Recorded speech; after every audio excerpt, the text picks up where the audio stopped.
তার জন্য যারা আজ এত বিসর্জন দিয়েছেন তাদের যে কৃতজ্ঞতা আমরা যেন স্বীকার করতে পারি। তাই আজ এই প্রোগ্রামটা এত সুন্দর করে প্রতিস্থাপন করার জন্য সকল কর্মীবৃন্দদের আমি অভিনন্দন জানাই এবং ধন্যবাদ জানাই। ধন্যবাদ। আজকের মতো আমাদের প্রোগ্রাম এখানেই সমাপ্ত হল। Thank you sir. अब कार्यक्रम यही अंत होता है। धन्यवाद।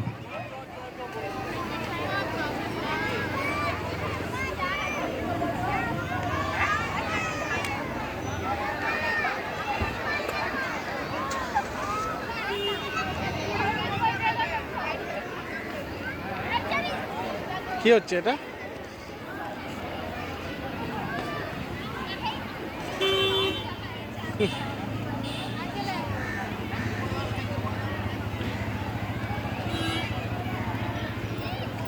খেলুক খেলুক।